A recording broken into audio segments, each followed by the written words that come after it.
Sejam bem-vindos a mais um Poliscast, o podcast de segurança pública. Eu sou Márcio Martino e hoje estamos recebendo o Dr. Coronel Azor Lopes, nosso convidado especial de hoje. Ele que foi coronel da Polícia Militar, comandante do CPI-5, já faz 26 anos, né, doutor? Que é professor universitário, pós-doutorado pela Unesp e vai falar um pouquinho até mais do currículo dele, um pouco da história. Seja bem-vindo aqui ao Poliscast. Obrigado por ter aceitado o nosso convite. Bom, eu que, antes de mais nada, agradeço a você, agradeço ao seu público, você o carinho de ter convidado, e ao seu público pela paciência de nos ouvir aqui, pelo tempo que você determinar. Com certeza. O senhor já é advogado há quanto tempo?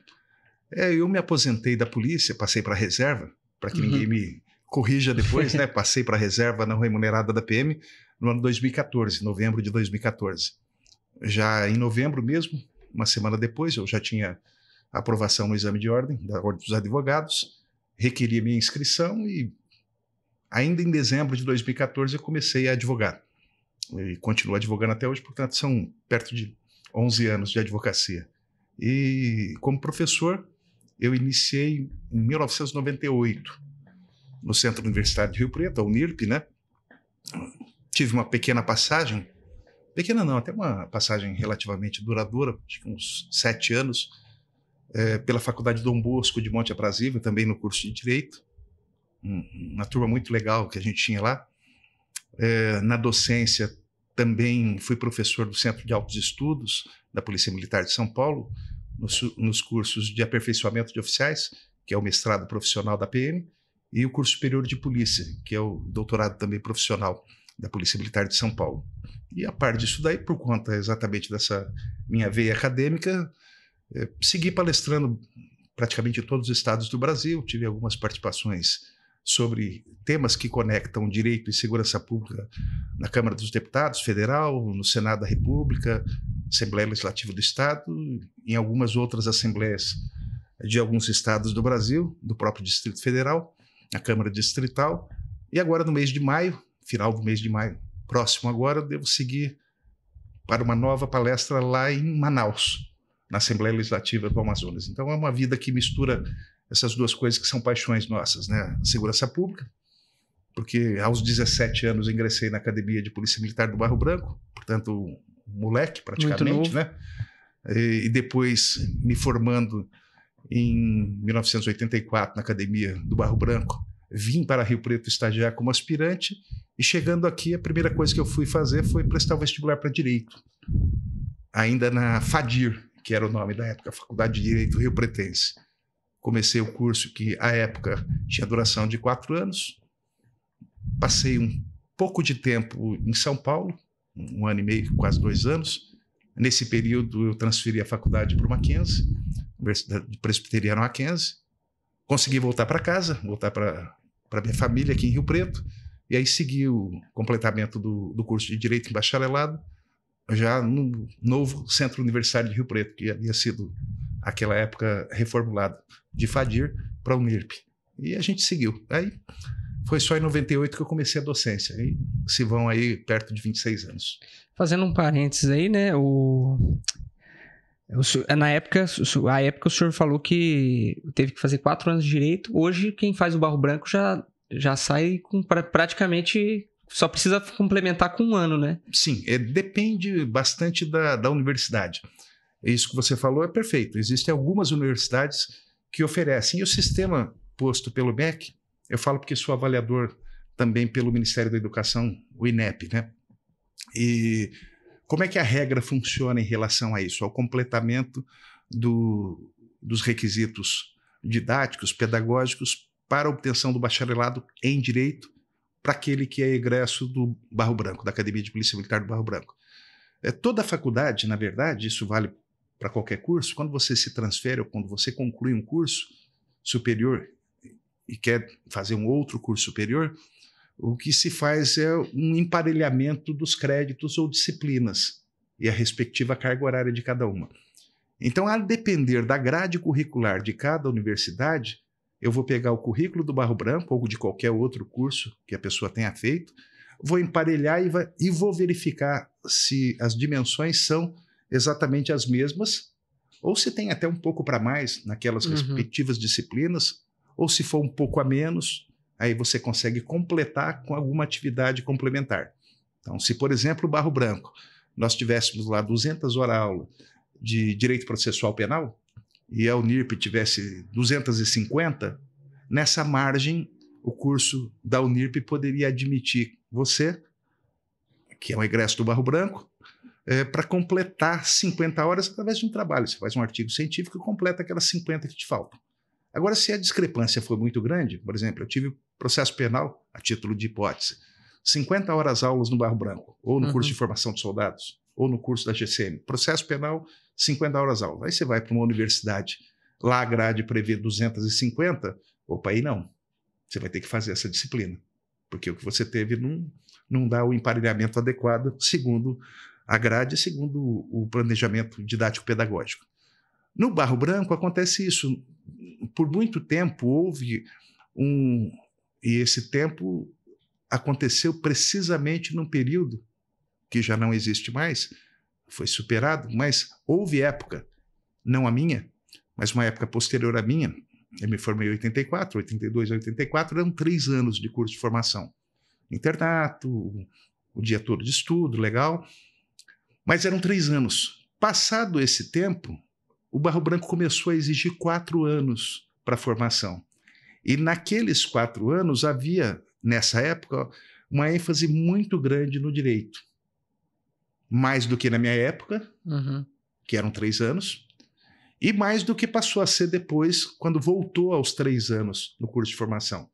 Então, se você me disser hoje, é automático essa migração, eu saio do Barro Branco e com 1 ano de completamento eu consigo, eu te diria, ao que me consta, em algumas universidades sim, mas não todas.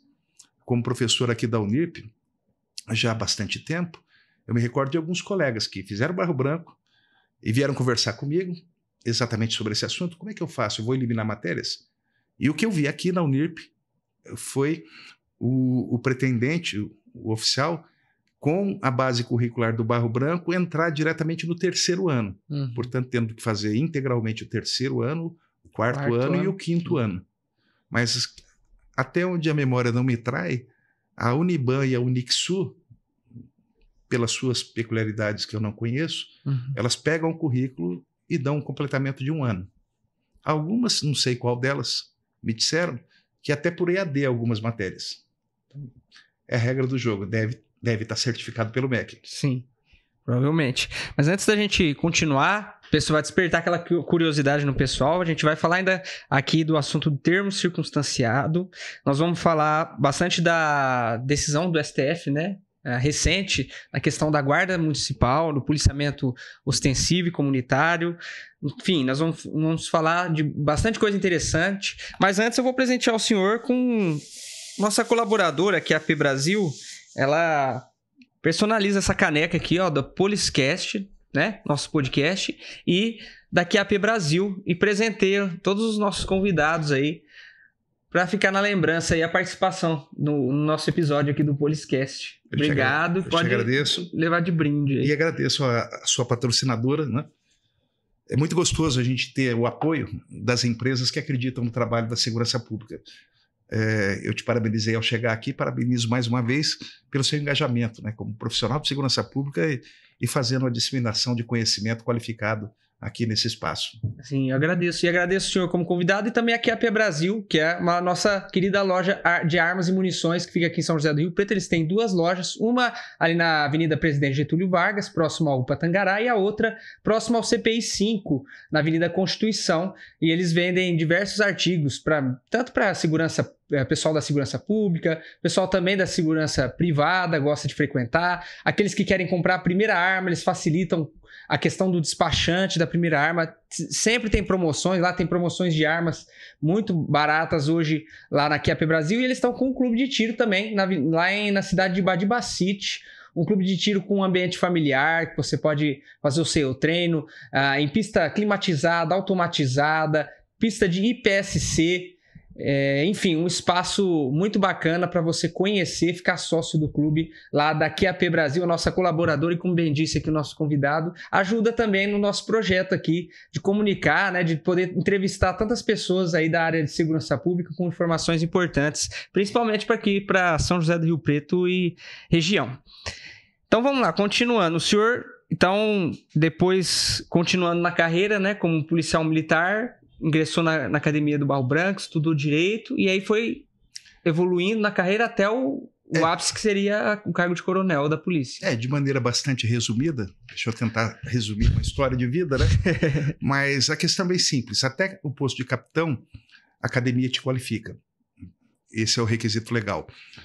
Para você saltar, ser promovido de capitão ao posto de major e tenente-coronel, é necessário que você seja aprovada num concurso e seja aprovado também num subsequente curso, que é o curso de aperfeiçoamento de oficiais, que, pela legislação estadual, se configura no mestrado profissional. Depois disso, você simplesmente aguarda como capitão o momento da sua promoção, é promovido a major, a tenente-coronel, e desde major você pode prestar um outro concurso, que é o concurso para o curso superior de polícia, que é o doutorado também profissional, previsto na legislação do Estado de São Paulo. Uma vez aprovado e concluído o curso, mesmo sendo ainda major, aí já não é mais capitão, já é major, já aprovado o curso, que foi o que aconteceu comigo em 2009, se a memória não me trai, ou 2008. Eu prestei o concurso, passei, fiz o curso que eu viria a ser professor logo adiante. Uhum. Na verdade, eu já era professor antes de fazer o curso. Ah, é? No CSP e no curso superior de polícia. E depois fiz o curso. E isso me habilitou a ficar esperando a possível promoção ao posto último da corporação, que é o posto de coronel. Posto que ocupou também meu amigo pessoal, uma pessoa que eu admiro muito, e não é para jogar confete, porque é fato, o coronel Márcio Cortez, que atualmente é o secretário de Segurança Pública do município de São José do Rio Preto, uma pessoa das que eu mais admiro, uma pessoa que eu brincava com ele em alguns momentos que eu levei para a gente palestrar ainda no estado de São Paulo. Eu dizia que ele era um daqueles, e ele mesmo se intitulava, e eu vou dizer mais uma vez agora publicamente, ele vai ouvir essa, que era um dos raros oficiais que eu tinha, que mesmo dizendo que odiava direito, e ele falava isso em tom irônico, porque sabia que eu adorava direito, era um dos mais qualificados do direito, sem ter ainda o bacharelado em direito. Mais tarde, para minha surpresa, pouco tempo atrás eu soube, brincando com essa mesma coisa, né? E você que odiava direito? Não, agora eu sou bacharel em direito, sou até professor de direito. Acho que estava dando aula numa universidade, e aí não alongamos a conversa. Mas é bem por aí, eu segui nesses dois cursos, fui promovido ao posto de coronel no ano de 2012, mas paralelo a isso, como eu mencionei há pouco, desde 1998 eu começo uma carreira universitária. E essa carreira se iniciou a partir da primeira especialização que eu fiz na Unesp, em Direito. Direito ligado ao Direito Constitucional, aqui no campus de São José do Rio Preto. Mais tarde eu fui fazer o mestrado em Direito, em Franca. Em seguida fui fazer um doutorado, só que fui em Araraquara para fazer no campo das Ciências Sociais. Meu doutorado é em Sociologia, mas não desapegado ao direito, porque o que me interessava era exatamente estudar o impacto da primeira e até agora única Conferência Nacional de Segurança Pública, que aconteceu em 2009. E por que isso?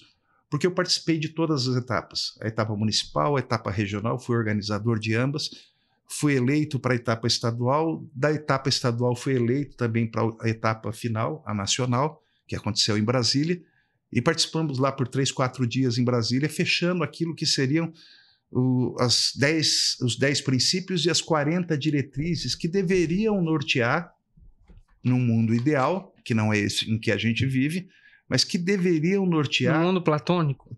Mais do que platônico, no mundo utópico, na verdade, mais do que platônico, utópico. Porque a partir daqueles debates que foram intensos e muito bem articulados, porque veja, Márcio, o que não se pode dizer daquela conferência é que a sociedade não foi ouvida. Por que não? Porque naquela conferência, a composição dos que tinham direito a voz e voto era bem assim, 40% da sociedade civil, 30% de representantes do Estado e 30% representantes das entidades associativas das carreiras de segurança pública. Então, aquele que falava em nome das corporações, de maneira sindical ou corporativa, não corporativista, mas corporativa, teve espaço, era um daquele grupo de 30%. O Estado, pelos seus representantes, comandantes, delegados gerais, também teve um espaço de 30%. Mas cada um, veja, sejam os associativos, sejam os representantes do Estado, eles estavam no patamar de 30% cada, mas a sociedade civil, 40%. E a gente está falando de um volume de pessoas na etapa nacional que superava 1.700.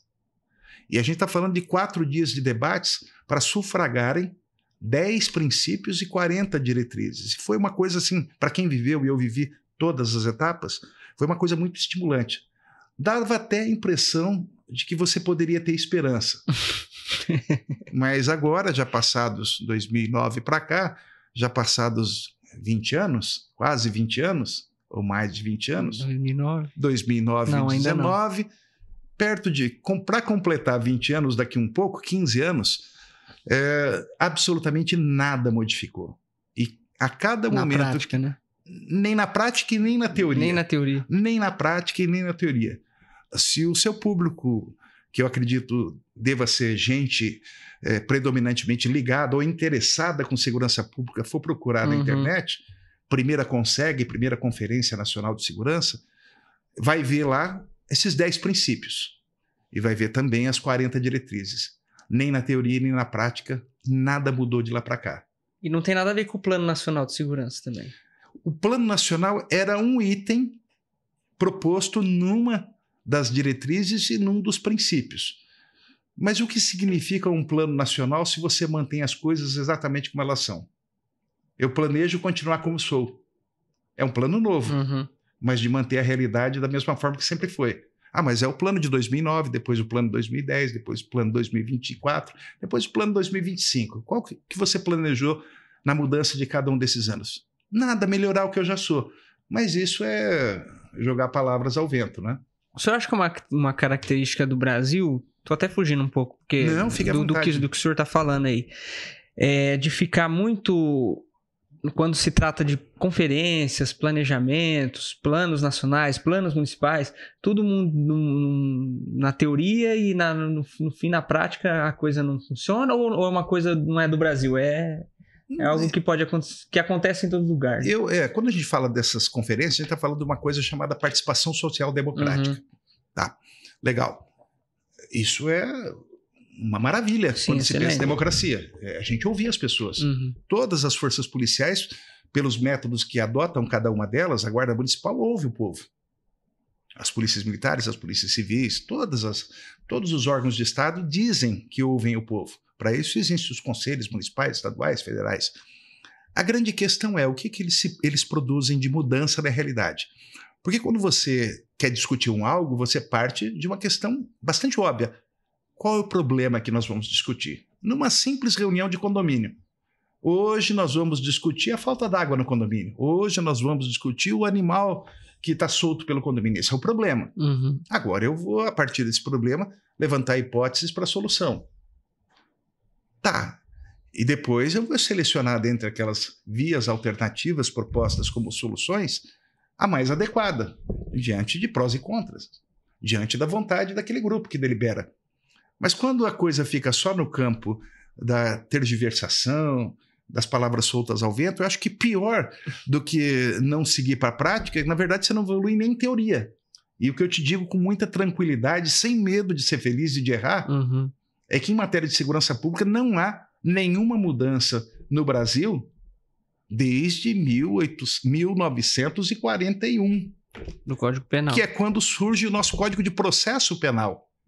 O Código Penal é de 1940, o Código de Processo é de 41. O modelo de segurança pública ainda é o mesmo, exatamente o mesmo. O que surge de novidade nos anos 80 e acaba sendo agasalhado pela Constituição de 88? As guardas municipais. O que mais que surge de grande novidade mais recentemente? Transformaram os agentes de segurança penitenciária em polícia penal. Tá, e o que mudou isso na prática? porque os agentes de segurança penitenciária faziam o mesmo que fazem os policiais penais. É só uma mudança de nome? É claro que no campo político, e não político partidário, mas no campo político institucional, agrega muito a marca de uma instituição o nome de peso que ela passe a ter. Uhum. E mais do que isso, ter assento constitucional que antes não tinham os agentes de segurança penitenciária, isso também influencia muito na tomada de decisões. Então, longe de fechar os olhos a uma realidade, essa é uma luta que merece ser aplaudida quando vencida. Então, não é uma simples mudança de nome. Na prática, eles fazem a mesma coisa, mas enquanto instituição, eles ganharam, inclusive, orçamento próprio. Sim. E ganhar orçamento próprio e ganhar direção própria, como aconteceu com a guarda. Até algum tempo atrás, alguns colegas das polícias eram comandantes de guarda. De uns tempos para cá, por força de lei, o comandante de guarda tem que ser um guarda de carreira. Sim. Isso é uma conquista. Com certeza. Isso é uma conquista. Como também nas polícias militares foi uma conquista a Constituição de 88 ter afastado do comando delas os generais de exército. Porque até então eram generais. Mas qual o mal nisso? É um corporativismo? Não querer ter um coronel da PM, um sargento da PM, comandante de uma guarda? É um corporativismo não querer ter um general de exército como comandante-geral de uma polícia militar? Não, não é corporativismo. É você fazer com quem é profissional de carreira daquela instituição e que, portanto, está engajado e que acredita na instituição e fez dela sua opção de vida profissional. Em regra, policiais militares iniciam a sua carreira e terminam ao final de 35 anos, passam uma vida. Em regra, a mesma coisa acontece também com os guardas municipais e agora com os policiais penais. Então, longe de pensar que isso signifique só uma mudança de rótulo, na verdade, isso significa muito. Significa investir na esperança de que a instituição possa, de fato, se aperfeiçoar e não ser manietada por um elemento estranho a ela, que às vezes não é o amigo dela. Sim. Nem sempre, às vezes, um policial militar, um delegado de polícia, um delegado de polícia federal ou um profissional qualquer assumindo a cadeira de diretor ou comandante de uma guarda municipal, ele vai ser o amigo daquela instituição. Às vezes ele está ali exatamente para trabalhar. Isso serve também para as polícias militares. Fica a sorte, né? Porque Exatamente. poderia entrar alguém bom, mas poderia não entrar. É o que tanto não é corporativismo que a Constituição deixa claro que nas polícias civis a função de delegado é própria dos delegados de polícia de carreira. Sim. E por que nas outras não? Então, afora essas questões, essas duas mudanças que eu mencionei, o surgimento em 88, na Constituição, no texto constitucional das guardas municipais, e mais recentemente, no surgimento do texto constitucional das polícias penais, nós não temos mudança alguma nas rotinas, nos procedimentos, no que é a forma de administrar a polícia, qualquer polícia, aí me refiro. Não tem mudança nenhuma. Em 1941, nós tivemos um Código de Processo Penal que previu aquilo que está lá até hoje, e é por essa pauta que, desde 1941 até 2025, se orientam as ações de segurança pública. Mas isso daí é uma questão de direito só? Não, é uma questão de política pública. Por quê? Porque, a bem da verdade, ainda que o grito da sociedade seja pela presença do guarda, do policial militar, que são os ostensivos, né, os uniformizados ou fardados, né, perto da sua casa, nas praças em que eles levam os filhos, nas unidades de pronto atendimento, onde eles são assistidos pelos serviços de saúde, nas escolas. Ainda que o grito seja esse, o fato é que guardas municipais, policiais militares, se deparam ou são chamados a todo tempo para atender ocorrências de natureza criminal. Você, a guarda, sabe disso tão bem quanto eu. Sim. Basta você estar numa praça e ter acontecido o furto de um veículo ou de algo dentro desse veículo, você é chamado para tomar providência. Qual é a sua providência? No caso desse, não tem muito o que fazer, né? Procurar um suspeito. E como é que você encerra essa ocorrência? Encaminhando, orientando a pessoa a... Ou orientando essa pessoa à delegacia, o que não é correto, porque nos casos desse, a lei das contravenções penais, em tese, pune o agente público que deixa de levar o fato, o agente público, o guarda municipal, o policial militar, ao conhecimento da autoridade policial, que é o delegado de polícia do plantão ou do distrito respectivo. Então, quando você simplesmente orienta, você está até dando um jeitinho brasileiro para evitar de perder tempo lá. Porque o seu tempo é precioso para a sociedade. Aquilo que o cidadão que foi furtado poderia fazer por uma delegacia eletrônica, se você for fazer, não é eletrônico. Você vai ficar 2, 3 ou às vezes mais tempo lá, dependendo da demanda naquela delegacia, naquele plantão. E quando a gente olha isso nos dias de pico e nos horários de pico, nos finais de semana, aí você vai entender por que as viaturas da PM ficam lá enfileiradas, não por uma vontade da Polícia Civil, uma questão de vazão, demanda, eu não posso atender todos ao mesmo tempo, é fila de espera. Aí chega o guarda e quem atende o povo? Quem vai estar na praça? Quem vai estar na UPA? Quem vai estar na avenida? Quem vai estar fazendo o policiamento preventivo?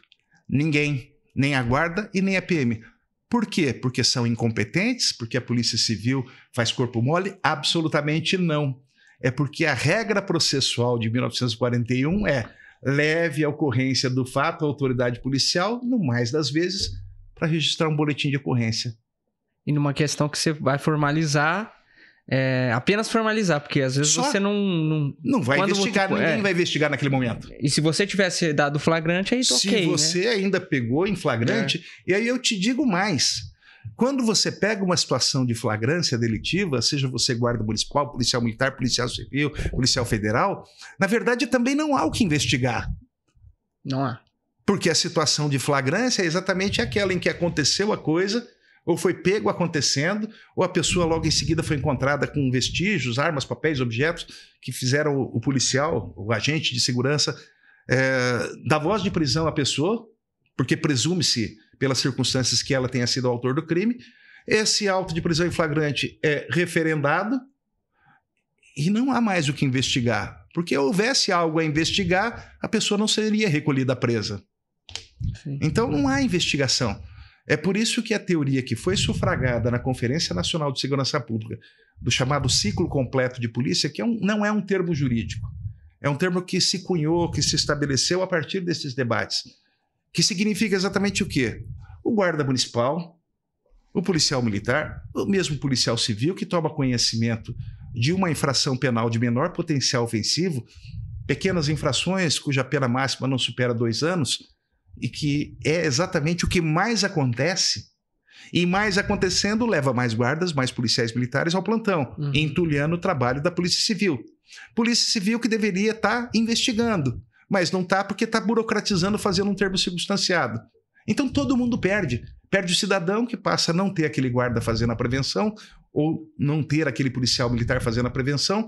Perde o policial militar, o bom policial militar e o bom guarda municipal, que gostaria de estar patrulhando as ruas. Não aquele guarda municipal, aquele policial militar que está feliz porque pegou a ocorrência no meio do serviço e vai enrolar o resto do tempo na delegacia, no ar-condicionado. Não esse, mas não é com esse que a gente está falando. Está falando daquele sério. Sim. Então, esse que é sério no que faz, ele perde. Ele, policial militar, ele, policial civil, perde o delegado de polícia, o escrivão de polícia, que toma todo o seu tempo fazendo mero registro de coisas que muitas delas poderiam ser feitas pela própria vítima, pela delegacia eletrônica. Então vejam a coisa como é que é obtusa. Um cidadão pode muito bem entrar na internet pelo seu celular e de muitos crimes, inclusive furtos, registrar o furto de um celular, mas se ele chamar o guarda, teoricamente, pela lei, ele deveria conduzi-lo como vítima até a delegacia. Não estou nem falando que o guarda ou o policial militar deveria diligenciar nas imediações, que é o que recomenda-se, né? Óbvio, né? Vamos pegar o ladrão, que é o mais importante. Mas se você não conseguir, imagine um evento, coisa comum, uma exposição, um furto no recinto de exposições, uma grande aglomeração em via pública, num evento qualquer, num calçadão. Quem foi? Não sei. Então, aí você vai parar. Então, todo mundo perde. Perde o cidadão, que deixa de ter aquele policial, aquele guarda, fazendo a prevenção, dando segurança a ele próprio. Perde o policial, perde a Polícia Civil, que toma tempo com burocracia, e só quem ganha é a impunidade. Porque a cidade desguarnecida e uma investigação cá entre nós, à exceção de raríssimos casos, não se abre o inquérito por um furto de celular, por um furto de fio. Aquilo só termina com boletim de ocorrência. raras exceções em que acontece o contrário. E essas raras e louváveis exceções vão acontecer quando uma determinada delegacia, pela constância de crimes da mesma natureza, resolve criar uma força-tarefa. Olha, Rio Preto está tendo muito furto-fio. Vou criar uma força-tarefa, a DEIC, que é o que está acontecendo. Aí vamos fazer uma força-tarefa. Agora a gente vai investigar quem é o receptador disso, agora a gente vai investigar quem são os criminosos habituais, os ladrões habituais, se eles são nóias, se são drogados ou não são, se é para consumir droga, ou se é realmente a profissão do cara, a profissão ladrão. E tem muita gente que é profissional ladrão. Sim. Ele não sabe fazer outra coisa. E nem quer aprender também. Não é? E aí fica essa parceria bacana, né? Como aquele meme de internet uma vez mostrou, um ladrão ao ser atuado, ele simplesmente disse, talvez muitos dos seus ouvintes, telespectadores, tenham visto já, não, eu sou o cara do bem, porque eu dou emprego para o guarda, eu dou emprego para o PM, eu dou emprego para o delegado, eu dou emprego para o promotor, eu dou emprego para o juiz, eu faço a coisa girar. Sem mim não haveria emprego para nenhum desses, todos estariam desempregados, né? Provavelmente, na vida eterna no céu, talvez até mesmo no inferno não haja necessidade de nós, policiais e juízes, né? Porque todo mundo já ou está absolvido e está no céu, onde só haverá maravilhas, ou né? já está condenado. Ou já está condenado e está com o chefe, o demônio mor lá. E ai daquele que contrariar o demônio. É verdade, mas dentro desse estudo que o senhor está falando, encaixa a questão do termo circunstanciado, né? Que o senhor, inclusive, é o mentor desse um dos mentores. Não, eu gostaria até de ter sido, mas não sou, não. A Lei 9.099, que cria os juizados especiais cíveis e criminais no Brasil, ela brota da Constituição. É a Constituição de 88, e eu tive uma conversa, amigo pessoal meu, já falecido, o desembargador Álvaro Lazzarini, que foi quase presidente do Tribunal de Justiça de São Paulo, atuou na Constituinte, inclusive. Ele me contou de maneira bastante clara e também publicou sobre isso. A ideia do Constituinte era criar juizados de instrução. O que são os juizados de instrução? É aquilo que a gente vê em filme americano, que aparece hoje em dia no Instagram. Aquele juizinho velhinho. Que o cara passou no semáforo. Isso, mas para crimes, não só para infrações de natureza administrativa. O que aconteceu na Constituinte em 88? As forças corporativistas, aquelas que querem manter o Código de 1941 sobrevivendo até 20.941, elas fizeram questão de abortar a ideia dos juizados, daquele modelo estilo norte-americano. Código de Processo Penal italiano também tinha esse juizado de instrução. Abortaram.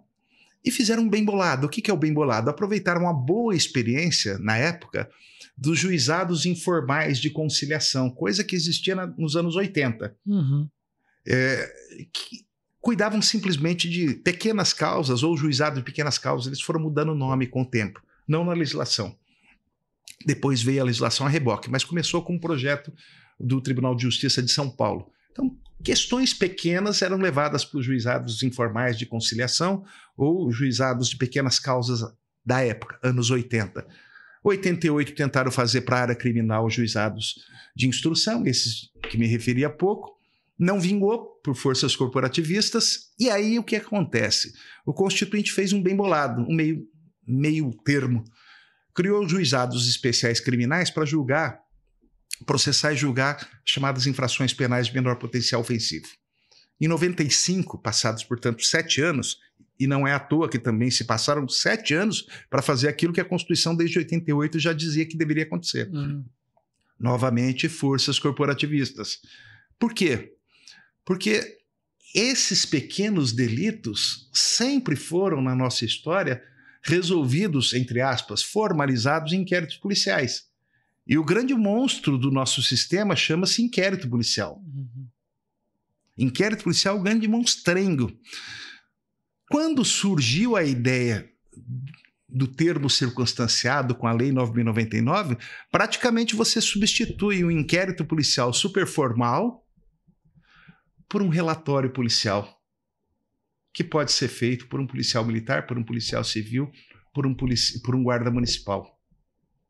Bem simples. E qual a vantagem disso?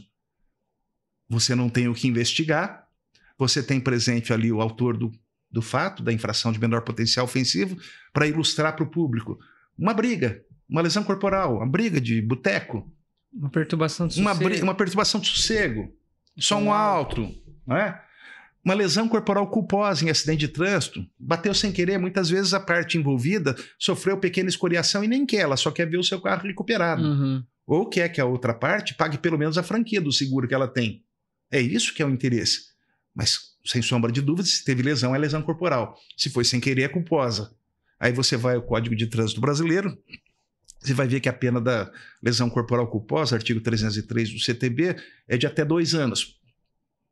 Pois não, 2 anos está dentro do limite da chamada infração penal de menor potencial ofensivo. Nesse caso, se registra por termo circunstanciado, não se tem inquérito. E quem pode fazer esse termo circunstanciado, vulgarmente conhecido por TCO? Qualquer policial. Qualquer autoridade policial, não exclusivamente delegado de polícia. Por quê? Porque não há o que se investigar. E por que mais? Porque a questão é só de narrativa de fatos.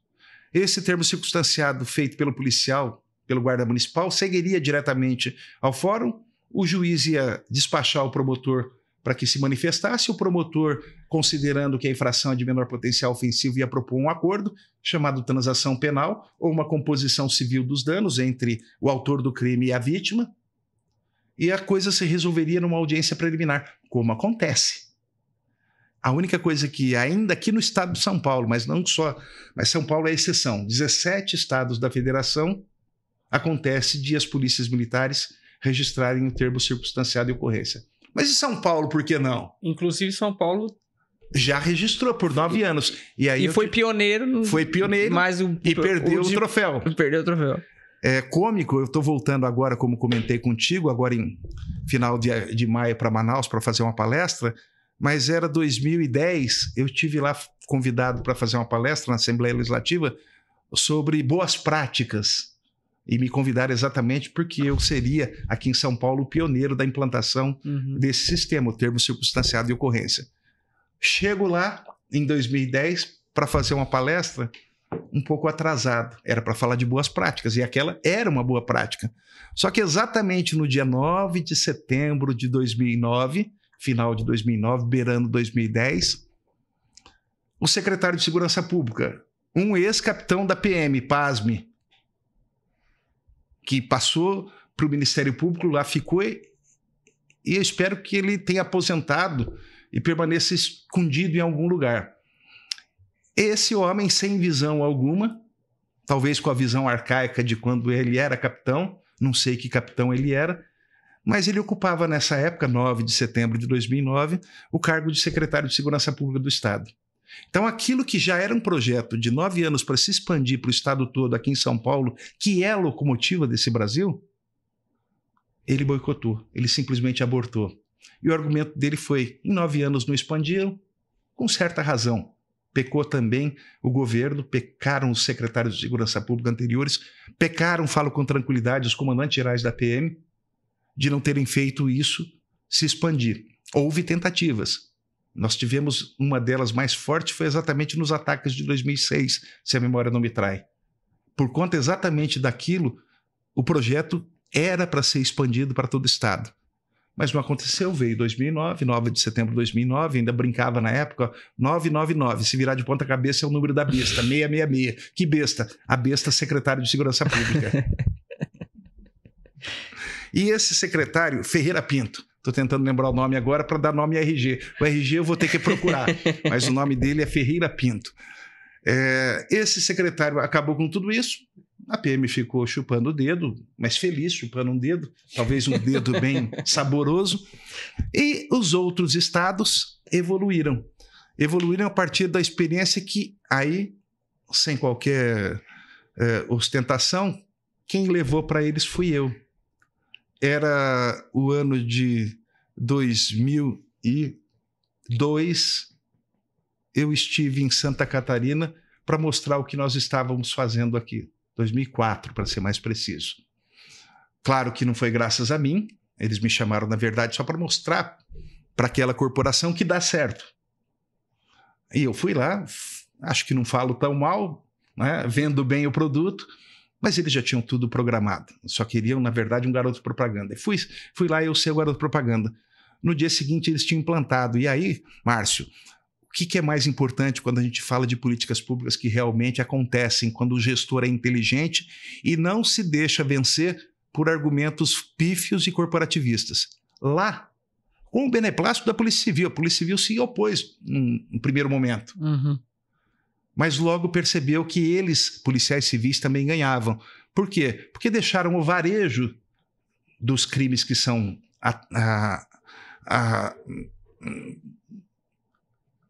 crimes que são atendidos pelas polícias serem feitos pelas próprias polícias. Então inverteu-se a lógica. E eles passaram a ser, policiais civis de Santa Catarina, voltados, vocacionados à criminalidade organizada. Aquilo que depende de investigação, agora eles não mais perdem tempo em Santa Catarina. E a PM de Santa Catarina o que fez? Colocou tudo isso num sistema digital. Veja, a gente está falando de uma era em que 2015, aqui no estado de São Paulo, o processo já era todo digital. No Brasil inteiro, o processo é digital. O CNJ já regulamentou. Hoje em dia, a gente teve a pandemia que fez com que as audiências aconteçam não de maneira presencial, pelo celular as partes são ouvidas. Eu atuo como advogado constantemente. Tive uma audiência semana retrasada em Paranaíba, pelo celular. Então, o que Santa Catarina fez? Agregou isso, que era uma mudança de comportamento, eles passaram a fazer o termo circunstanciado e agregou a tecnologia que está à disposição, inclusive dos tribunais. Hoje em dia, eles são referência internacional.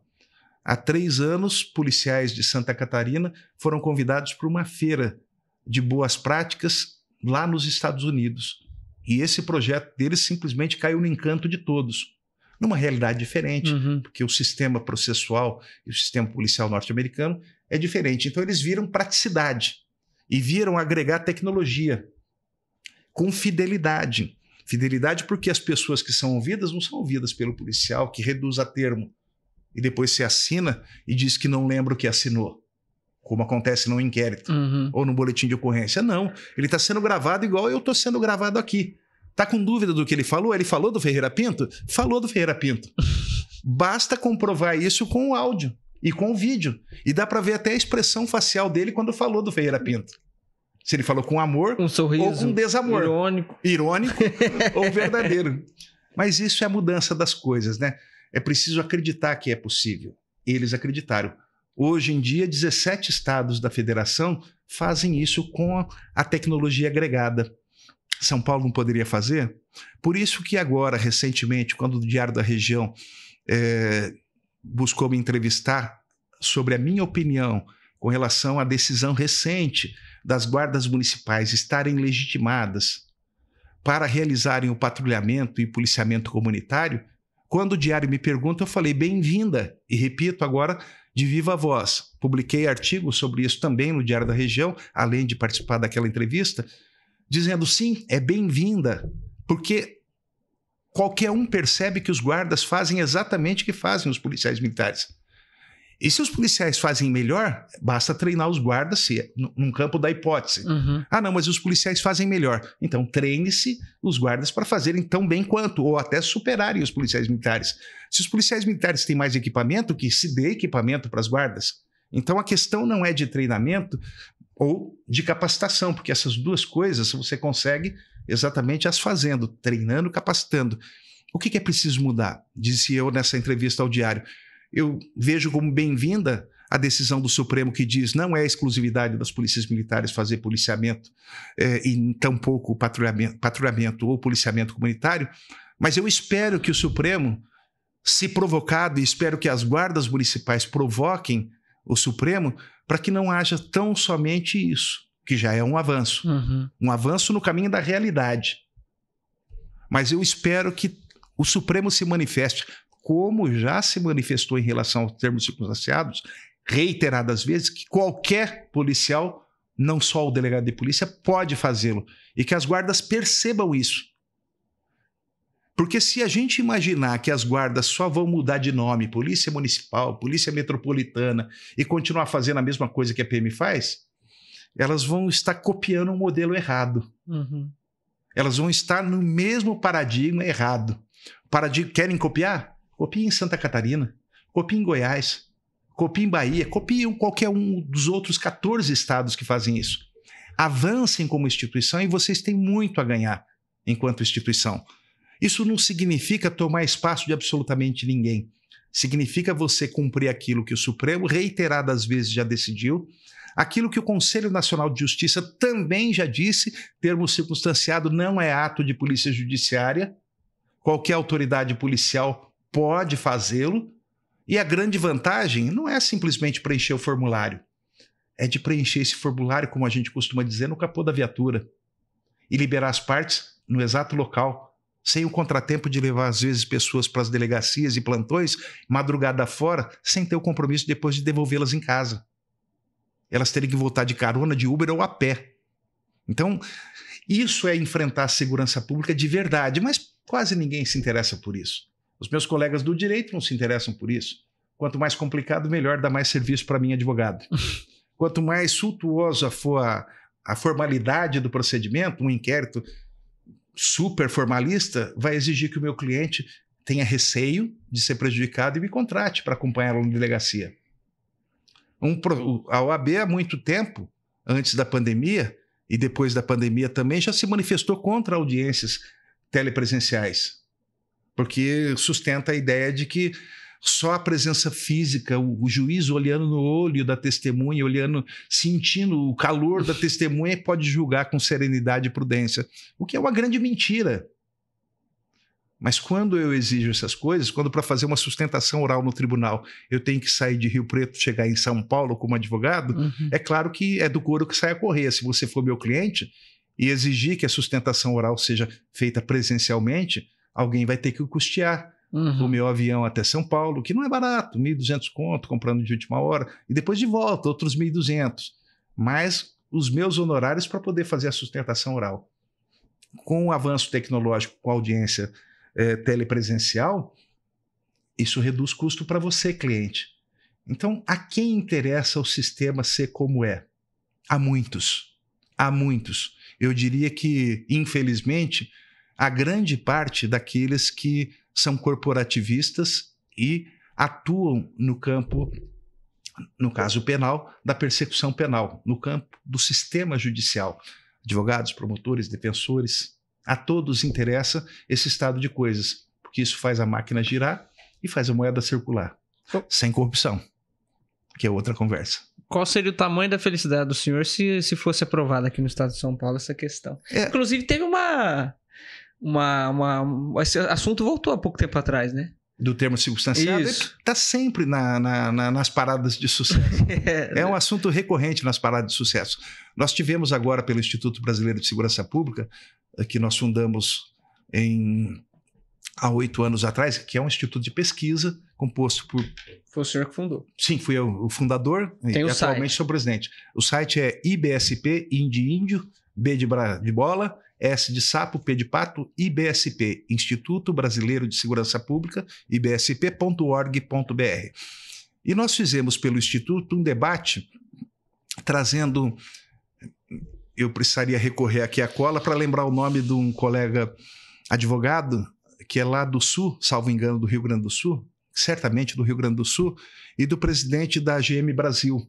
Reinaldo Monteiro. Exatamente. Ele e esse colega cujo nome acabei de esquecer, Pavinato, salvo engano, um advogado que também foi gestor de guarda municipal, bem sucedido, internacionalmente premiado, lá no Rio Grande do Sul, em Canoas, se a memória não me trai.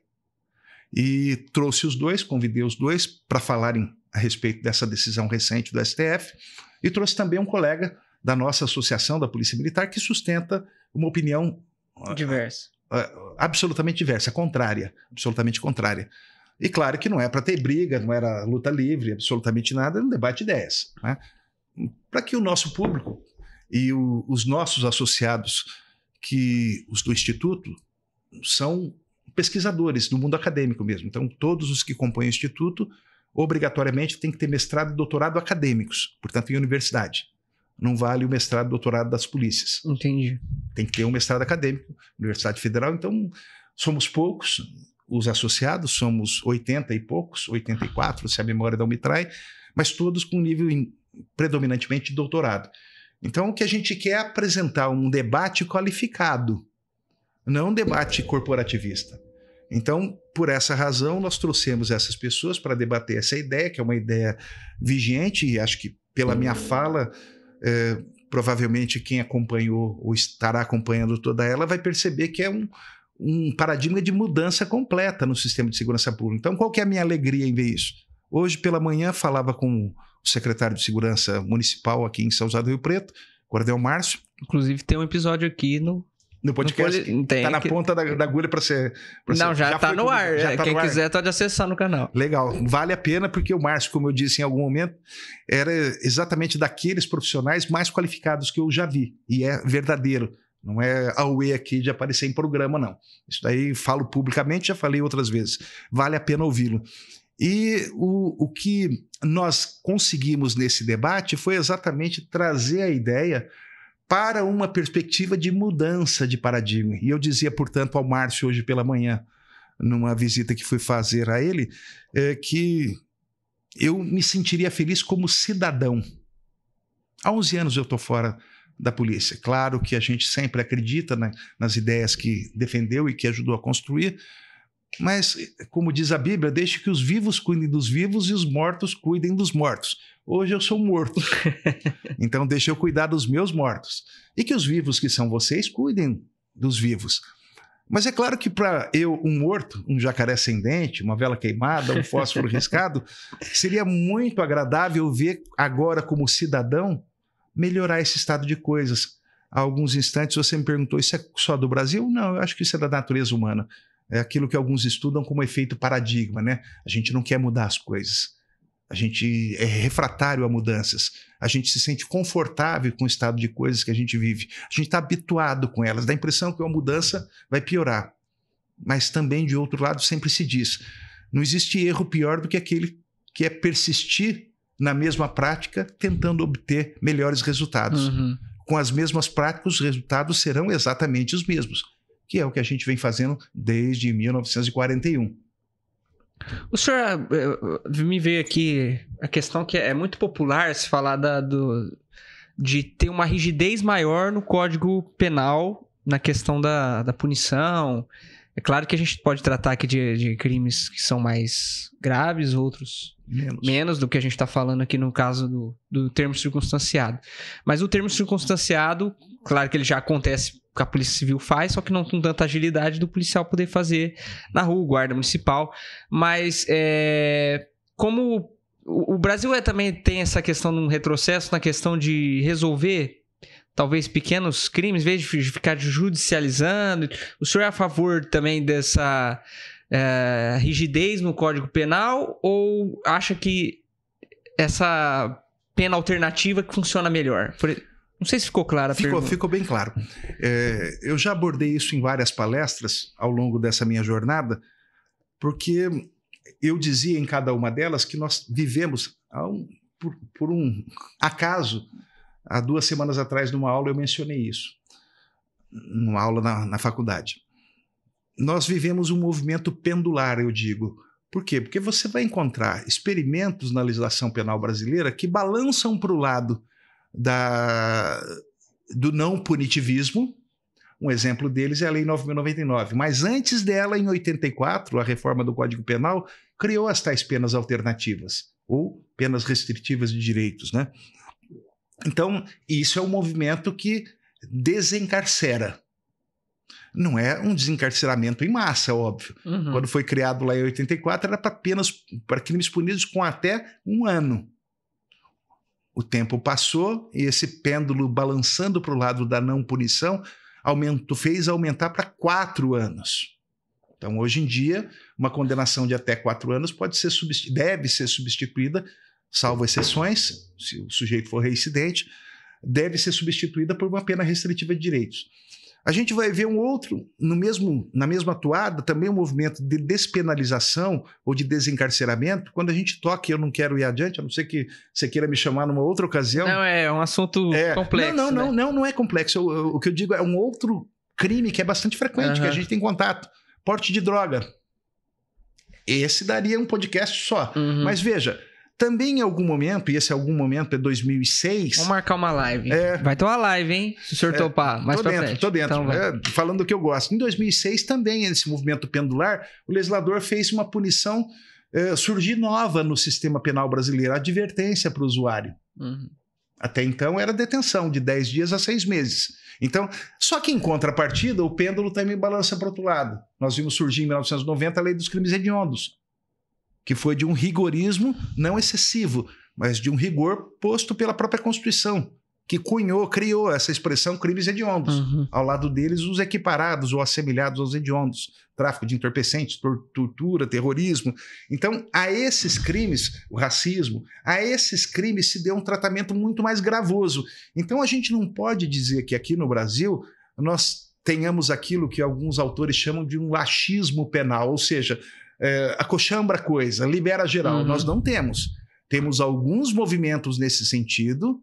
O feminicídio também não teve uma... O feminicídio é um rigorismo, mas um rigorismo que é ecologicamente aceito, né? Por quê? Porque quando surge a Lei Maria da Penha, e surge por razões sabidas por todos, ela vem com um apelo muito real, verdadeiro, de fundo social. As mulheres realmente são vítimas de um machismo e de uma opressão machista no curso da história, não só do Brasil, mas da história da humanidade. Nos Estados Unidos demoraram para elas votarem. Na Inglaterra não foi diferente. No Brasil também não. Acontece o voto da mulher com Vargas, Getúlio Vargas, década de 40. Então, a Lei Maria da Penha é uma lei palatável para o sabor de todos. Todo mundo conhece um pouco da Lei Maria da Penha, sabe da medida protetiva, sabe que a mulher tem a palavra sobrevalorizada num depoimento, o depoimento dela vale mais do que o de um homem. Então, isso é gostoso, você vê. Só que tem o lado negro da coisa. Porque a Lei Maria da Penha, para poder fazer essa justiça histórica, ela pune com mais rigor o agressor. Eu não estou dizendo que não devesse punir, mas é esse pêndulo. Então, nós temos leis que banalizam um pouco e temos leis que forçam um pouco. Não sei se fora do limite, acredito até que dentro do limite. Então, não é do meu tom, quando sou questionado, foi o que você fez, simplesmente dizer, o Brasil, as leis são fracas. Não, o que é fraco aqui no Brasil é o sistema de progressão das penas. O Sérgio Moro tentou, conseguiu alguma coisa com a reforma, pequena, micro-reforma que ele fez no Código de Processo Penal recentemente, né? Final da década, aí, 2019, se a memória não me trai. Então, algumas coisas ele tratou com um pouco mais de rigor. Por exemplo, a progressão no regime. Já não é mais aquele 1/6, é um percentual, mas um pouco maior do que 1/6. Então, surgiram algumas inovações para fazer com que esse pêndulo venha para um pouco mais de gravidade e de rigor. Mas ainda, no campo político, né, no campo das mídias sociais, é comum, para aqueles que não entendem, não conhecem, dizer, no Brasil ninguém vai preso. Não, a pessoa não vai presa por incompetência do sistema. O sujeito não vai preso pela receptação, porque talvez a polícia não investigue a receptação. O sujeito não vai preso pelo furto que pratica, pelo roubo de celular, porque a polícia não consiga prender em flagrante ou, mais adiante, investigar e chegar ao autor do crime de roubo ou de furto. Assim como também no Brasil nós temos várias pesquisas que indicam que a taxa de elucidação de homicídios, que são os crimes mais graves, crime contra a vida, não passa de 3%. Claro que os meus amigos da Polícia Civil, toda vez que eu toco nessa questão, eles dizem, não, aqui na nossa região é de 90%. Espera um pouquinho, você está contabilizando aqueles que foram presos em flagrante, pela PM ou pela guarda? O homicida que foi preso logo em seguida? Porque aí não é elucidação. Aí foi eficiência da repressão imediata, da pronta resposta. Palmas para o guarda, palmas para o policial militar, palmas para a equipe de investigação do DEIC, palmas para a Polícia Federal. Mas eu estou falando, quando refiro-me a essa taxa de esclarecimento na casa dos 3%, dizem alguns pesquisadores, outros vão dizer 6%, Pastore é um deles e outros tantos que referem a isso. Por que não acontece? Porque nós temos um sistema arcaico. A nossa polícia, em regra, à exceção de delegacias especializadas, não se dedica senão à formalização de um inquérito. Não faz investigação. Quando eu era capitão aqui em Rio Preto, pegando aquela região da Anchieta e arredores, 1/4 da cidade, até chegar lá no distrito de Talhados. 4ª companhia. Na época era 7ª companhia, mas depois passou a ser 4ª. Naquela época, pasme, e eu falei isso para um presidente de Conseg uma vez, ele não acreditou. O senhor está querendo me enganar? Não, estou falando a verdade. O 3º DP, que eu não sei se é o mesmo número de até hoje, né? Uhum. O 3º DP tinha 3 delegados de polícia e tinha um investigador. Tinha 3 delegados, tinha uns 12, 10 escrivães de polícia e tinha um investigador de polícia. Ele brincava comigo quando ia na companhia: ô capitão, o senhor é chefe aqui, mas eu sou chefe de mim mesmo, não tem outro para eu chefiar. Ele era o chefe do setor de investigações. Quem que era a equipe dele? Ele. Então acho que dá para ver claramente, isso não é uma piada, é um fato real. Eu só não me lembro o nome dele, porque sempre é bom falar o nome e o RG, né? Mas ele era o único. Então dá para dizer que aquele 3º DP daquela época fazia investigação? Não. Então nós temos ilhas de excelência aqui na nossa região, para falar do que a gente conhece mais a fundo. Nós temos a antiga DISE, temos a antiga DIG, temos o atual DEIC, que são ilhas de excelência mesmo. A taxa de esclarecimento é altamente elevada, porque se dedicam à investigação. Mas e o restante? E os outros distritos? Por que não?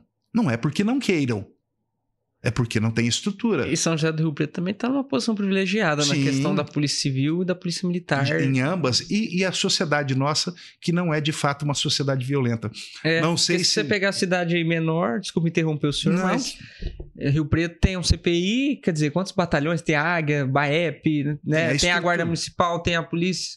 A Polícia Civil tem o DIS, como o senhor comentou. Agora tem cidade aí que é muito violenta. Tem Guarda Municipal, não vai esquecer da Guarda Municipal. Não, falei da Guarda. E tem cidade muito violenta aí que às vezes não tem nada, não tem poucas viaturas que rodam na cidade. Quando eu estava no comando, eu fazia um quadro comparativo com regiões semelhantes. As nossas taxas aqui eram absurdamente menores.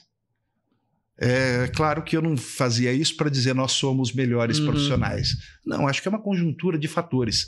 Sociedade é menos violenta, o que a gente tem muito aqui, sempre teve, e eu acompanho pelo Diário da Região ainda hoje, os comentários dos colegas que são do mundo dos vivos, eu sou do mundo dos mortos, né?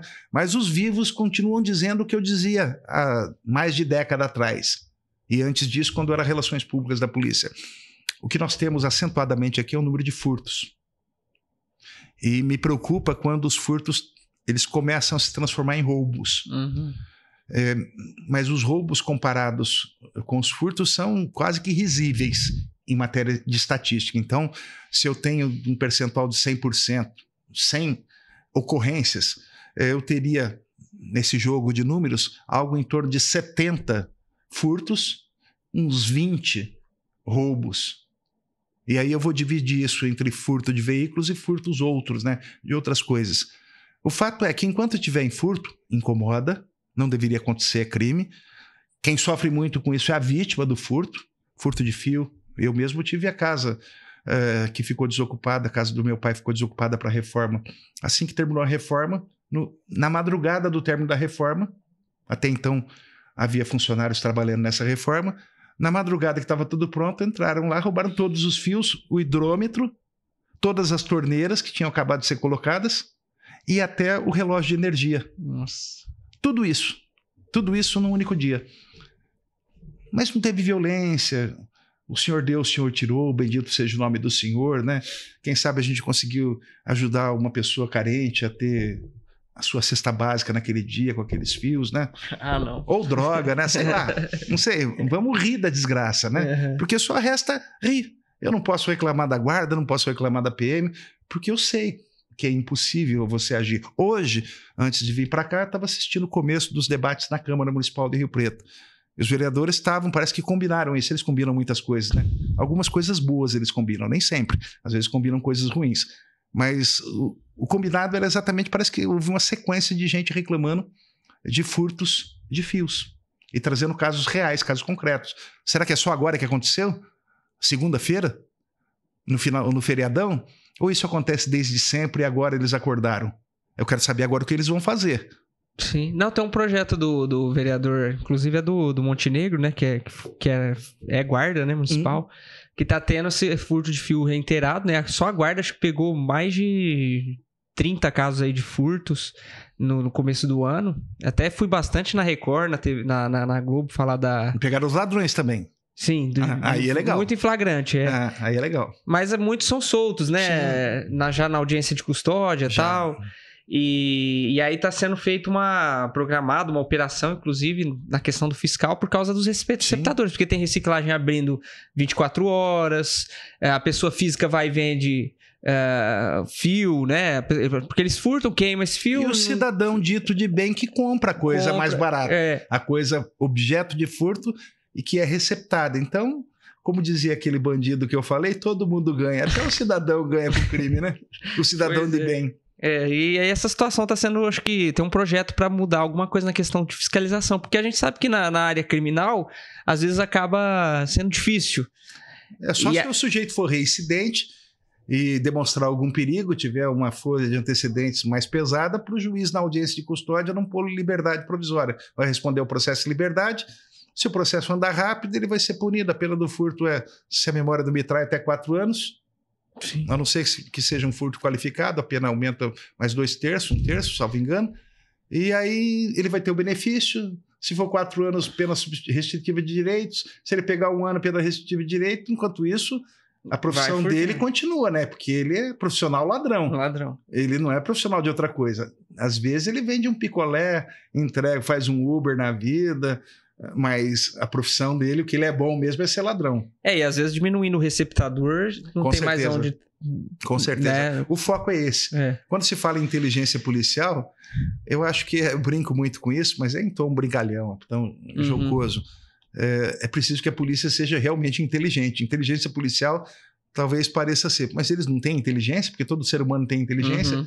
Então, a obviedade leva a essa conclusão. Espera um pouquinho, se todos os ladrões espalhados para Rio Preto levam como formiguinhas para o formigueiro, que é o receptador, essas coisas, não seria mais inteligente descobrir quem são os donos do formigueiro? Com certeza. E isso é inteligência policial. E isso daí não precisa de lei nem de projeto de lei, é preciso de ação concreta da guarda, da PM, do P2 da PM, de criar, talvez, por que não, um setor de inteligência na guarda municipal. Sim. Que não é só estatística, não é só para mostrar gráfico. Gráfico é bonito para fazer palestra. Fica bacana, dá a impressão que o trabalho é sério. O importante é ter a tal inteligência policial. Nós estamos mapeando os receptadores. Mas isso é atividade investigativa da Polícia Civil? Não, isso é atividade de inteligência. Inteligência é uma coisa. Para prevenção também. Exatamente, para prevenção e para repressão imediata. Isso. A partir do momento que você identifica pontos que são costumeiros de receptação, um belo dia você vai chegar lá, vai pegar as coisas, a receptação de coisas é um crime permanente, portanto a flagrância delitiva se perpetua no tempo e está redondinha a ocorrência. Mão para a cabeça, esteja preso, vamos lá para o juiz te soltar. Quem sabe na próxima ele não te solte. Então, e o interessante também é apertar também na via administrativa, porque se aquela reciclagem ela não tem autorização para ficar aberta de madrugada e ela está aberta, ela tem que ser autuada, ela tem que ser fechada. Se ela está comprando produto sem procedência, sem origem, né? Também tem que ser. Então, se apertar a fiscalização no sentido administrativo, também vai ter uma solução inteligente. Exatamente. Você integrar nas ações policiais ou de guarda municipal os agentes fiscais de postura. Nenhum estabelecimento comercial se estabelece senão com alvará, ainda que provisório. E para ter o alvará é preciso, inclusive, ter o AVCB. É preciso ter um monte de coisa. Qualquer um que monta um carrinho de pipoca sabe disso. Um bom trabalhador, quem dirá também um receptador. Eu quero montar uma lojinha de fio, de produtos elétricos usados. O governo de São Paulo, há quase uma década, fez uma grande inovação com relação a desmanche de veículos. Naquele momento, o foco era exatamente tomar as concessões, permissões e alvarás daqueles que, na verdade, quando aparentavam ter um comércio regular de peças usadas, nada de criminoso nisso. Eu posso ter meu carro capotado, algumas peças são boas, o motor está bom, eu vou vender aquilo, não preciso vender por quilo, eu posso vender por peça. Isso tem que estar bem regulamentado. Mas o mesmo comerciante pode, além de receber um carro capotado, vítima de um sinistro, ele pode receber um carro furtado para ser desmanchado e ter as peças.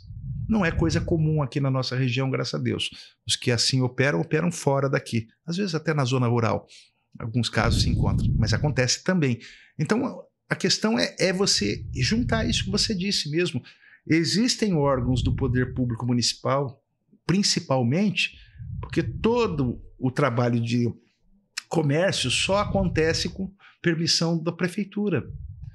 E a fiscalização desse comércio também se dá por agentes fiscais de posturas. Ora, os agentes fiscais de postura municipal são coleguinhas dos guardas municipais. Talvez não quisessem ser dos policiais militares que são do Estado. Uhum. Deveriam ser também. Mas por que não? Por que não também nessa ação interagências incluir a própria Polícia Federal? Porque talvez em alguns casos você veja situações que transcendem até o município. Às vezes o receptador daqui é um fornecedor de mercadoria receptada para outro estado. Uhum. Quando a gente fala de veículos, por exemplo, isso acontece, tanto que há um aumento de pena nessas circunstâncias previsto na própria lei. Então nós temos mecanismos. O que às vezes nos falta é gente que realmente queira fazer daquilo que o Estado te dá de meios, não materiais, mas meios legais, fazer aquilo virar realidade. É mais confortável vir na rede social, vir no Instagram, num TikTok da vida e falar que aqui nada dá certo porque é culpa do legislador. Então tem que aumentar a pena, enquanto não aumentar, e é culpa do juiz, porque a polícia prende e o juiz solta. Isso não é verdade absoluta, gente. Existem maus exemplos, más experiências e que de fato é meio até assombroso que juízes soltam. O secretário de Segurança Pública de São Paulo, o deputado Derrite, recentemente trouxe, alardeou isso nas redes sociais, e que o autor, um criminoso que pratica só furtos, ele teria sido solto pela 7ª vez. Isso é realmente ridículo, mas isso é exceção à regra. Você é guarda aqui em Rio Preto, eu fui comandante de polícia aqui em Rio Preto, eu sei, conheço até os juízes. Eles não soltam assim, não tem uma porta giratória na audiência de custódia. Não. Existem casos que a pessoa fica presa. Eles são rígidos, são né? rígidos. Eles não podem fazer o milagre, né? Não, milagre não. Se a pessoa, infelizmente, se nunca foi presa, portanto ela é primária, e se o crime que ela cometeu é sem violência, é natural que ele deva soltar. Porque senão você não estaria respeitando o devido processo legal. Aquele sujeito também tem direito à defesa, por pior que ele seja. Assim como um guarda municipal, um policial militar que é acusado. Vez ou outra, a imprensa está aí criticando. Tá lá o caso da cruz de fogo, lá. Todo mundo falando besteira para todo lado, dizendo que é coisa nazista, coisa da Ku Klux Klan. Um grande absurdo. Nada mais passou do que um espetáculo pirotécnico. Né? Mas tá lá todo mundo fazendo um auê. Vamos punir os policiais por isso? Vamos punir o comandante por isso? Se dependesse da imprensa, de alguns vereadores aqui de Rio Preto, com certeza. Mas será que isso foi tão errado? Será que isso é ilícito? Não, ilícito não é. Alguém pode achar que é de mau gosto. Mas aí o mau gosto, o gosto meu, isso é igual o Fusca. Só o dono gosta, né? Só o dono do Fusca é apaixonado por aquilo. Então, o bom senso, mau senso, bom gosto. Mau gosto é uma coisa muito pessoal. Então, tem que ter o devido processo. Tem que dar oportunidade de defesa. E a regra constitucional em qualquer nação evoluída do mundo é que uma pessoa só fique presa depois do trânsito em julgado. Com exceções, a prisão preventiva, a prisão temporária. A prisão temporária tem prazo pré-fixado, a preventiva não tem. O que foge disso é a prisão decorrente da sentença penal condenatória transitada em julgado. Ufa, agora não tem mais como recorrer. Ah, não, no Brasil tem. Soltaram o Lula, esqueci. Eu tinha esquecido dela. É verdade. Se a gente fosse colocar numa balança do que a gente estava falando aqui, da questão do direito, né? O que é mais importante, né? Se o senhor fosse colocar numa balança de reforma, o senhor como estudioso, a questão de mudar as leis na questão penal ou dessa questão mais operacional que a gente comentou aqui, da questão do termo circunstanciado, de coisas que poderiam funcionar melhor operacionalmente. O senhor, qual que pesaria mais? Para mim, sem sombra de dúvida, o discurso punitivista, ele só é uma cortina de fumaça que cola bem, agrada bem em redes sociais, dá bomba. Voto. Isso bomba, dá voto, elege deputado, elege senador, elege vereador, elege prefeito, elege governador, é uma maravilha. Falar que vai mudar tudo e depois não mudar também, né? Porque depois que ele vira deputado, depois que ele vira prefeito, depois que ele vira vereador, continua a mesma coisa. O bom é que ele vai falar que na próxima legislatura ele consegue, então vote em mim novamente.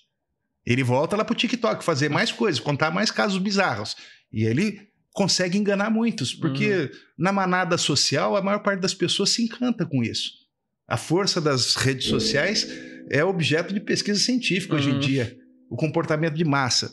Então, na minha opinião, e sem qualquer proselitismo ou elitismo, ou qualquer sentimento de mais inteligência que qualquer um, basta a gente conhecer o sistema. Você conhece o sistema, você está dentro do sistema. Eu estava no sistema, hoje eu sou do mundo dos mortos, mas eu vivi de maneira muito intensa o mundo dos vivos. Vivi muito fortemente e hoje vivo como advogado, além de ter vivido como professor.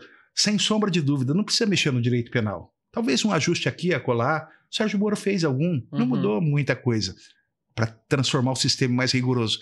Mas o que precisa mudar é uma coisa bem simples. Você precisa deixar policiais, guardas, dando aquilo que eu falei no começo dessa nossa conversa, que é paz ao morador. Eu ficaria muito feliz de um dia levando minha neta para passear ali nas beiras do McDonald's perto de casa, onde tem uma igreja, tem uma pracinha. Eu ficaria muito feliz de verdade em ver um guarda municipal ou um policial militar ali. Fazendo nada? Não. Ele está me dando a tranquilidade que ali ninguém vai avançar em cima de mim, deixando minha neta, que tem 2 anos e meio. Beijo, Alana. Beijo, Elias. Tem que falar dos dois. Sim. Beijo, Thaís. Para a esposa também. Ai, não posso esquecer da esposa. Mas eu nunca ia esquecer. Essa é a Cristina. Essa é a mais importante. Sem ela, nada disso aconteceria. Mas eu gostaria de ver um guarda lá. Fazendo nada? Não, dando essa tranquilidade. Muita gente vai lá. Eu gostaria de ver um policial militar. A gente comentava aqui antes de começar o podcast, a gravação, quando que o Márcio tinha se formado, né? E chegamos à conclusão que na sua formatura eu era o comandante, e isso foi na gestão do prefeito Valdomiro Lopes da Silva, assim como Júnior. E eu também, Azor Lopes da Silva Júnior, a gente brincava muito que éramos parentes, nada a ver. Mas na formatura dessa turma da guarda, eu disse uma coisa que repeti hoje para o Márcio Cortes, atual secretário de Segurança Pública Municipal. Vocês têm, na minha visão, e disse naquela época, vocês têm o filé mignon da segurança pública. Vocês têm a oportunidade, porque não tem 190, e fizeram uma grande besteira de inventar um telefone de emergência, uma grande besteira, vocês têm a oportunidade de estar onde eu não conseguia colocar a PM. Nessa praça, nessa escola, nessa área de aglomeração pública, sendo visto pelo povo, dando aquilo que o povo tem necessidade, que é a presença segura dada por uma autoridade policial, um guarda, um policial militar. Eu não conseguia, por quê? Porque os meus policiais tinham 190 e a fila andava. Eram 12 horas de serviço atendendo 3, 4 ocorrências e parando um distrito.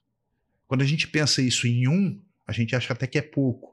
Mas quando a gente pensa em toda a força de trabalho fazendo exatamente a mesma coisa, e aí o cidadão liga ao 90, que é o que o cidadão desde sempre faz, e até hoje tenho certeza que faz também, está acontecendo um sujeito aqui, parece que está entrando na minha casa. No momento nós estamos sem viatura, aguarde 1 minuto.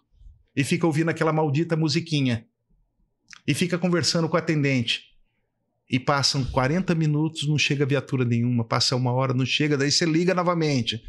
Vou reiterar. Isso para mim, que sou cidadão, é ridículo. E para mim, gestor, ex-gestor, hoje do mundo dos mortos, né? Mas quando era do mundo dos vivos, gestor de segurança, isso daí era prova da minha incompetência, da incompetência da minha instituição. Então, por isso eu dizia para os guardas da sua turma, naquele 9º andar da prefeitura, vocês têm o filé mignon, vocês não têm o 90, vocês podem fazer aquilo que eu gostaria de fazer. Mas muitos preferem virar Billy, né? Que é a linguagem que a gente fala. O sujeito mete uma tatuagem de dragão, né? Cruza o braço, põe um braçal, põe um fuzil nas costas, aquele colete antibalas, balístico, com 300 mil bolsas, com canivete e bússola. Parece que ele vai viajar para outro planeta para se sentir Billy na linguagem policial. Será que é isso que a sua mãe quer? É bonitinho, é bacana, é meio viril, tem esse lado aí mais sou forte, sou bravo, sou nervoso, temam a minha presença, mas não, o povo só quer presença, o povo não quer carinho. Eu sou cidadão, não quero carinho de guarda nem de PM. Se ele passar por mim, levantar a mão, fazer um aceno, eu vou fazer um aceno para ele, não quero continência. Mas eu gostaria de ver um guarda perto de mim, gostaria de ver um policial perto de mim, mas não vejo. Por quê? Porque eles estão na delegacia. Como é que muda isso? Aumentando a pena dos crimes? Não. Mudando o sistema. Colocando para desburocratizando o sistema e criando medidas de inteligência como essa que você mencionou. Está tendo muito furto de coisa ou outra, celular. Antigamente, na minha época de tenente, era furto de toca-fita. Que a molecada nem sabe o que existe. Gostava de quebrar o vidro do carro e pegar. Uma pedrinha quebra, leva o toca-fita. Levaram um tojo meu. Foi o meu trauma na vida, um tojo, equalizador tojo e um Rodstar, porra, do meu escortinho. Aquilo era triste. Hoje em dia não tem mais isso. Nunca descobriram quem era o ladrão. E olha que eu saí correndo para tentar achar. Não encontrei também. O que consegui naquela época, saindo correndo pela Boa Vista fora, tentando encontrar o sujeito que talvez estivesse por perto, o que eu consegui foi atropelar um motoqueiro e responder um processo por lesão corporal culposa naquela época. Só isso que eu consegui. Bom, eu queria que o senhor contasse, eu sei que o senhor tem uma ocorrência que parece que teve um incêndio, inclusive o senhor queimou parte do corpo. Não fala isso que eu choro, cara. Não, tô brincando, não choro não. Não, pode chorar, aqui não, pode chorar. A gente chorou no episódio passado. Não, isso daí foi um episódio que aconteceu exatamente no dia 24 de maio de 1985.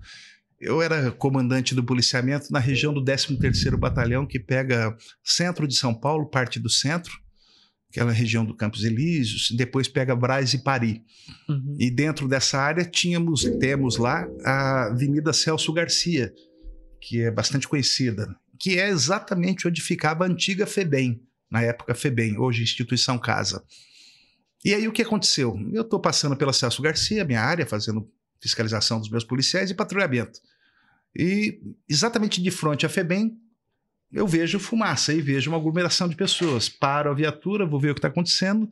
Era um incêndio, era uma casa que depois viemos a saber, um cortiço, porque era uma daquelas casas antigas com vários cômodos e que eram ocupadas, alugadas para a população de baixa renda. Cada cômodo se transformava numa casa.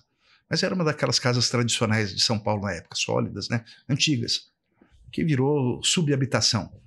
Aí vejo que alguém diz que tem uma mulher grávida. Eu meto o pé na porta, abro a porta. Ao abrir a porta, a mulher está bem atrás da porta, a gente acolhe a mulher, cato a mulher. Fui o primeiro mesmo, nada de síndrome de herói, não. Esse é o fato, infelizmente, porque eu acabei me machucando. Cato essa mulher, que estava realmente grávida. Logo atrás de mim vinha meu motorista, tinha deixado a viatura estacionada ali. Levo ela para o PS Tatuapé, que era o mais próximo ali, seguindo a Celso Garcia, para quem conhece a capital. Essa mulher é levada e eu continuo ali. Continuo ali e alguém do povo que estava aglomerado me diz, parece que tem um menino no segundo quarto.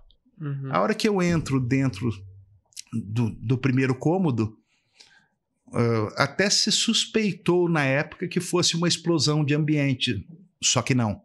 O que aconteceu foi que, graças ao superaquecimento, e realmente havia chamas no local quando eu entrei, mas a hora que eu estou dentro do primeiro ambiente, 4 metros ambiente adentro, já com a porta aberta, enquanto eu estava no meio desse primeiro ambiente, no meio de uma sala, pela janela dessa tal sala entrava também um outro policial, por uma outra entrada, portanto.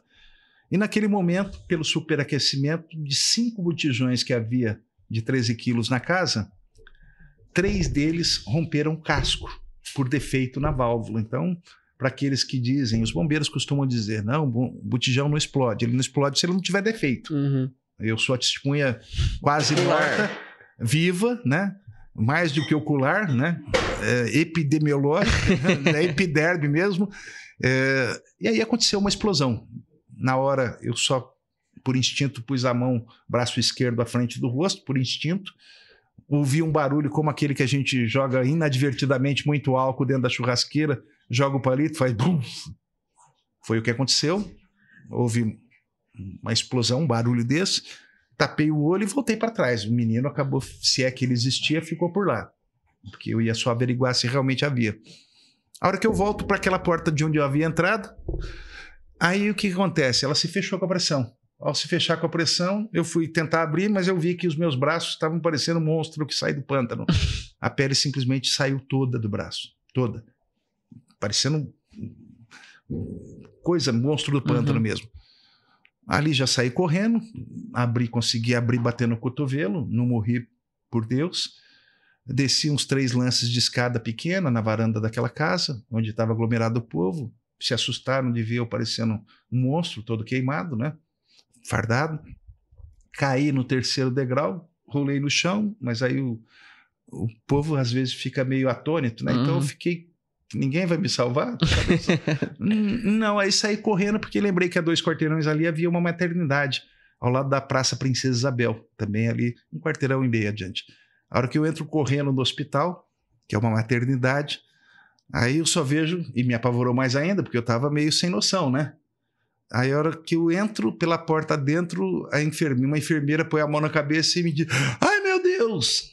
A hora que ela falou ai meu Deus, eu falei: ai meu Deus, digo eu, né? A única lembrança que vem depois é o médico chegar mais calmo: não, deita aqui. E eu só lembro dele falando dolantina. Nunca mais esqueci essa palavra dolantina. 3 dias depois eu acordei, passei 3 meses hospitalizado, 4 cirurgias de limpeza e implante de pele, 67% do corpo queimado. Quando, dizem os entendidos, acima de 40 o risco de morte é praticamente total. Segunda notícia, depois de 20 dias, é que eu não ia morrer, mas teria o braço esquerdo amputado. Depois, passados alguns dias, veio a notícia que não ia ser amputado, mas não ia ter movimento mais. Aí eu acabei saindo, entrei numa academia de musculação para não fazer fisioterapia, que eu não tinha dinheiro e não tinha convênio também. E consegui mexer os braços e consegui continuar fazendo arte mundo afora. Seguiu com a vida normal. Vida normal. Meio normal, né, que eu tô com a orelha queimada. Eu não coloquei a cartilagem até hoje. Fica caro esse negócio de cirurgia, e eu não sou artista mesmo. Eu já sou feio naturalmente, deixa eu continuar. Padrão monstro, né? E não teve prêmio por essa ação aí? Ganhei uma medalha, um PMzito de 5º grau. Foi muito legal. Mas não teve ato de bravura? Teve uma sindicância. Aí dizem os... Isso eu não devia falar. Aí dizem os entendidos que o chefe da comissão de promoções era contra a ideia de promoções por ato de bravura. E aí ele deu parecer contrário e eu era muito novo, estava feliz já de estar vivo. Alguns colegas sugeriam que eu deveria firmar na fé e dizer que eu sou inválido para me aposentar, mas para o menino mesmo, na época eu tinha, nessa altura, 23 anos, eu falei, poxa, para eu me dar como aposentado aos 23 anos por incapacidade física, ou eu estou me entregando, eu sou muito vagabundo de nascença, né? Só falta o atestado de vadiagem. Mas eu acabei seguindo e acho que não fiz errado, fiz bem. Minha vida foi na polícia muito boa, me senti muito realizado.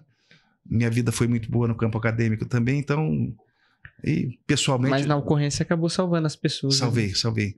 Essa mulher, uma outra pessoa, tinha um mendigo lá também naquele primeiro... E restaram feridos menos gravemente, teve só queimaduras de 1º grau, aquele policial que eu falei, que tentou entrar pela janela. Eu acabei tendo no braço esquerdo, região esquerda do corpo, 3º grau. Portanto, teve que fazer implante de pele em tudo. Por isso a orelha também queimou, infeccionou, drenou e ficou assim bonita, né? Agora, mas é bacana porque agora os caras que são... é lutador de jiu-jitsu, os caras falam, todos Billy fala isso. Você luta jiu-jitsu, né? E eu falo, eu luto, sou barriga... Faixa preta. E a barriga ajuda aí, depois eu já dou um golpe de abdômen no cara. Tá bom, doutor. Obrigado, viu, pela presença. A gente tá chegando a quase 1h30, mas ficou faltando muito assunto ainda, eu acho. Pra gente debater. Fiquei contente com o que a gente debateu aqui. Vou até convidar o senhor para o próximo episódio, de repente uma live de um assunto específico que a gente segue no canal Márcio Martino. Pessoal que acompanha aí o canal Márcio Martino, já se inscreve aí, dá aquela curtida, aquele like, aquele joinha que fica aí embaixo aqui da tela, para que também mais pessoas possam assistir esse conteúdo. Tão importante aí para os profissionais da segurança pública, para aqueles que admiram, né? Enfim. E agradecer a presença e também deixar a oportunidade, se o senhor quiser dar algum último recado aí. Bom, eu que te agradeço, Márcio, te reencontrar agora aqui, né? Aproveito para novamente parabenizar a sua iniciativa. Eu acho que até para aqueles que criticam a polícia é bom ter canais de comunicação como esse para você desmistificar. Então, até sugiro que, além de chamar os amigos, também chame os inimigos. Como diz o ditado, é melhor ter os inimigos próximos do que os amigos, né? Os amigos você pode confiar neles, mas os inimigos é bom ter bem mais próximo do que os amigos. Então convide aqueles que nos criticam também. Convide os vereadores que nos criticam, os deputados que nos criticam, para ouvi-los, né? E aí quem vai julgar... ou você muda a ideia, às vezes são ideias imutáveis, né? Mas certamente o público vai gostar de ver as ideias, às vezes não tão bem abalizadas, desses inimigos, né? É verdade. Bom, obrigado pela presença. Obrigado aqui a AP Brasil, nossa colaboradora aqui do podcast. Obrigado a Vanessa que esteve na técnica aqui, mais nesse episódio, né? Atrapalhei tudo. E obrigado ao nosso convidado, Coronel Azor. Assista o podcast, dá aquela curtida e segue acompanhando o canal. Muito obrigado.